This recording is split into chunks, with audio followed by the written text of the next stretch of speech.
దేశంలో జమిలీ ఎన్నికలు జరుగుతాయా? జరగవా? ఈ ప్రశ్న గత కొంతకాలంగా రాజకీయ వర్గాల్లో, ప్రజల్లోనూ ఒక చర్చనీయాంశంగా మారింది. కేంద్రంలో అధికారంలో ఉన్న భారతీయ జనతా పార్టీ ఈ దిశగా అడుగులు వేస్తుందా లేదా అనే సందేహాలు నెలకొన్నప్పటికీ, సమాంతర ఎన్నికల బిల్లును తెరపైకి తీసుకురావడం, పార్లమెంట్లో ప్రవేశపెట్టడం వంటి చర్యలు ఈ ఊహాగానాలు మరింత బలం చేకూర్చాయి.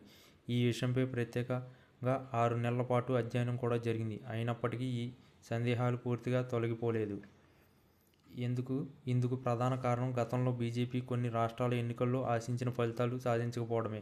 ముఖ్యంగా జార్ఖండ్, జమ్మూ కాశ్మీర్ వంటి రాష్ట్రాల్లో బీజేపీ ఎదుర్కొన్న పరాజయాలు జమిలీ ఎన్నికల విషయంలో వెనుకడుగు వేసే అవకాశం ఉందనే అభిప్రాయాలు దారితీశాయి. అయితే కాలం మారింది. ఈ ఏడాది జరిగిన ఢిల్లీ ఎన్నికల్లో, ఇటీవల ముగిసిన మహారాష్ట్ర ఎన్నికల్లో బీజేపీ ఘన విజయం సాధించింది. దేశ రాజధాని ఢిల్లీలో ఏకంగా 27 ఏళ్ల తర్వాత బీజేపీ తన సత్తా చాటింది. ఈ విజయానికి పార్టీలో కొత్త ఉత్సాహాన్ని నింపాయి. ఇక తమకు తిరుగులేదని భావన బీజేపీ శ్రేణుల్లో వ్యక్తమవుతుంది. దీంతో జమిలీ ఎన్నికలకు వెళ్లడానికి బీజేపీ పూర్తి స్థాయిలో సిద్ధంగా ఉందనే అంచనాలు బలపడుతున్నాయి.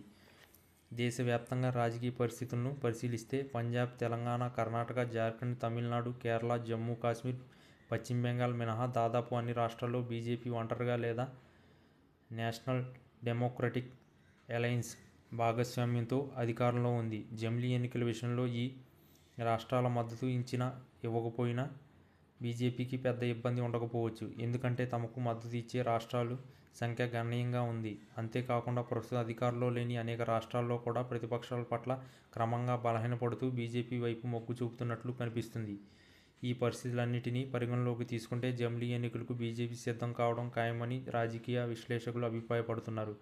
ఇక మిగిలింది కేవలం సరైన సమయం నిర్ణయించడమేనని వారు చెబుతున్నారు. ముఖ్యంగా ఢిల్లీలో సాధించిన విజయం బీజేపీకి మరింత విశ్వాసాన్ని నింపిందని, ఇక వెనక్కి తగ్గే ప్రసక్తే లేదని వారు గట్టిగా నమ్ముతున్నారు. ఢిల్లీలో బీజేపీ విజయం సాధించిన తర్వాత ఆ పార్టీ మరింత బలంగా పుంజుకుందని, ఇక జమిలీ ఎన్నికలు జరిగితే తమకు తిరుగులేదని బీజేపీ వర్గాలు భావిస్తున్నట్లు తెలుస్తుంది. మొత్తం మీద చూసుకుంటే దేశ రాజకీయాలు జమిలీ ఎన్నికల దిశగా వేగంగా అడుగులు వేస్తున్నాయని స్పష్టంగా అర్థమవుతుంది. బీజేపీ తనకున్న బలం, అనుకూలమైన పరిస్థితుల దృష్ట్యా ఈ నిర్ణయం తీసుకునే అవకాశాలు మెండుగా ఉన్నాయి. ఒకవేళ జమిలీ ఎన్నికలు జరిగితే దేశ రాజకీయాల్లో ఎట్లాంటి మార్పులు చోటు చేసుకుంటాయో వేచి చూడాలి. కానీ ప్రస్తుత పరిస్థితులను బట్టి చూస్తే జమిలీ ఎన్నికలు పక్కా అని చెప్పడంలో ఎట్లాంటి సందేహం లేదు. ఇక ముహూర్తం ఎప్పుడనేది మాత్రమే తెలియాల్సి ఉంది.